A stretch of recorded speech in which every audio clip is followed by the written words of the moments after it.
Madam Web, the new Sony Spider-Man universe film, also known as the SSU. The universe that brought us Morbius and the Venom movies. Now, the Venom movies are actually entertaining, but when it came to Morbius, completely different story. So does Madam Web fall into the same trap as Morbius? Well, let's start off with everything I liked about the movie. Madam Web, I can say that some of the actors are trying their best with what they were given into this movie. That I feel like Dakota Johnson is trying her best to make this character work with the script she was given. And certain other actors too work. They kind of match their characters. But I feel like some actors tried their best to match the roles that the script was given. And I feel like they did their job pretty well. Now, the big thing that I liked about this movie, the thing that like really caps everything off, is that if you've seen from the trailer, Madam Web as a character can kind of see through time into the future and kind of prevent the way certain things happen. If you've seen the trailer, basically what happens. So like that time travel storyline, for me at least, saved this movie. It saved it completely from all the problems that I will address later in this video.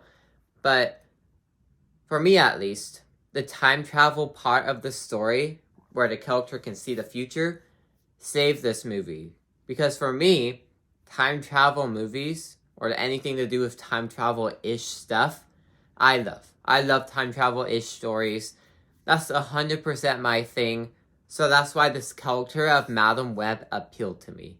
The character appealed to me. When I first watched the trailer, I thought the exact same thing. This character appeals to me. I like the time travel storyline. So this time travel storyline, for me at least, saved this movie.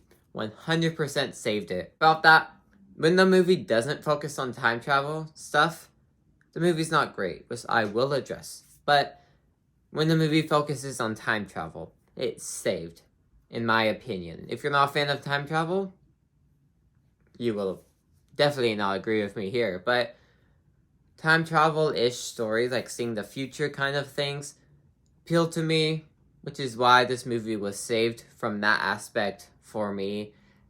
And not making it terrible, but that's all I can really say for the like section. Time to move on to everything I did not like about the movie. And for starters, this movie runs into every single problem Morbius ran into. Sloppy writing. I feel like this movie, basically from the trailer, everything you saw in that, all the bad dialogue that was in that trailer, all the sloppy, cut up mess that the trailer was, is what this movie is. Start with the script. So you have the writers of Morbius come back to write this movie, and you just have bad lines. Like, honestly, these are some pretty terrible lines that you're hearing, especially from the villain. I felt like the villain's lines were extremely on the nose and extremely just right there in your face. Like, the thing with these lines in this movie is they're not only bad, but they're so obvious with what they're saying. Like, the movie wants to tell you something, so they're very direct with what they're telling you, with not, like, actually showing you everything in a way. Like, the villain in this movie, he has his motive, but the movie's, like, so direct, obviously telling you that, with some very bad dialogue, that is just very concerning on how bad this dialogue is in this movie. Especially from the villain, like I said. I felt like the villain in this movie had the worst dialogue I have ever heard.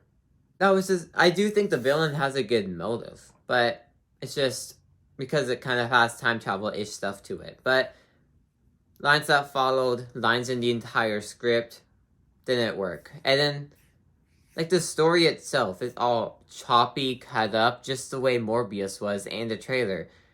Not just because of the time travel stuff, but, like, the way they told the story was so chopped up on the nose, kind of just painfully chopped up in certain ways.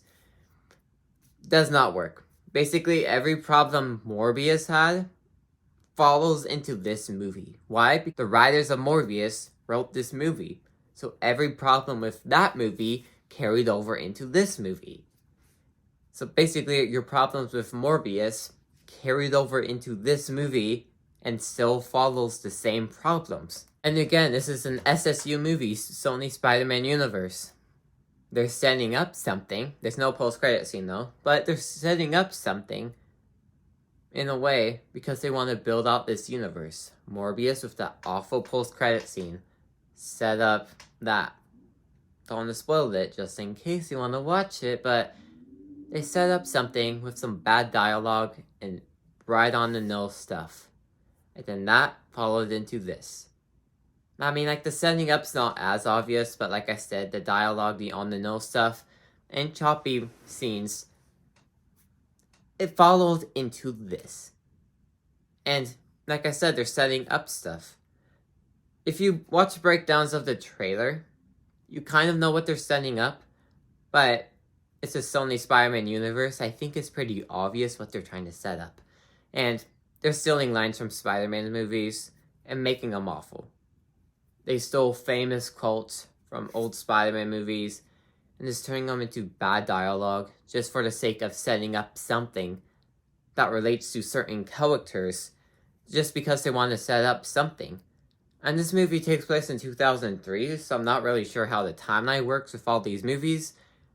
But they're setting up stuff which can be interesting to people, but without an actual Spider-Man in these universes yet, you're just making movies about villains, anti-heroes. You're making villains into anti-heroes, fighting villains in their own movie. Doesn't work. I'm curious to see how Madam Web and these characters are going to connect to like everything in total, but that's a topic for another time. But like the costumes they wear that we see in the trailers and like the marketing, those suits are in the movie for at least less of a minute.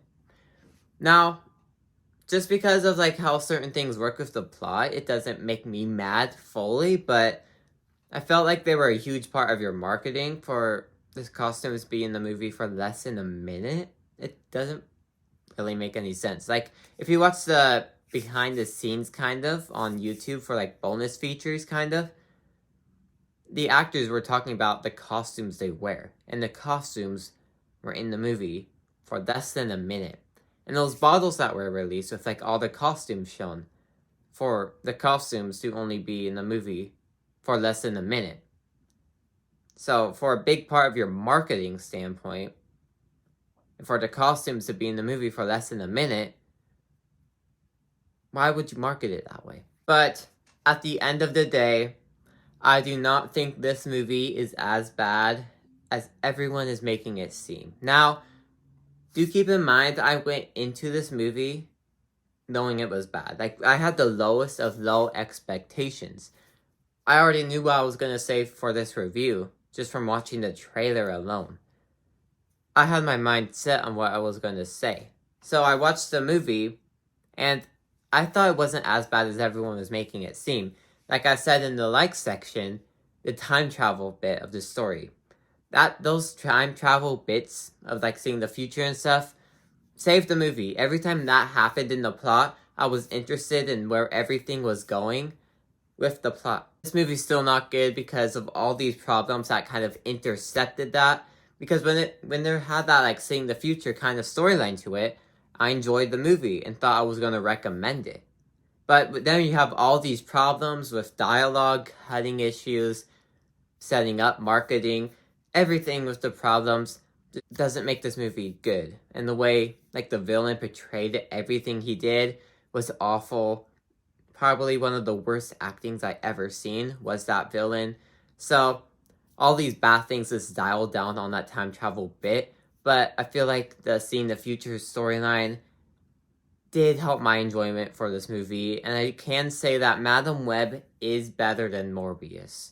But for Madam Web, I'm going to not recommend this movie. Everyone I heard walking out of my theater said this was awful, one of the worst movies they ever seen. So maybe that's just because I had extremely low expectations. So if you do want to watch this movie, have extremely low expectations. Out of 10, I'll give Madam Web a 4 out of 10. because the time travel bits do save the movie, but all the bad things stop it from going up. 4 out of 10 is like the most I could give it to. Anyways, next video will be my ranking for all the SSU movies that we have currently, so that video will pop up on the side right here once the video is up. Anyways, thank you guys for watching. Like and subscribe. Comment down below your thoughts. Follow my letterboxd, Clarkaon Movies. Thank you guys for watching.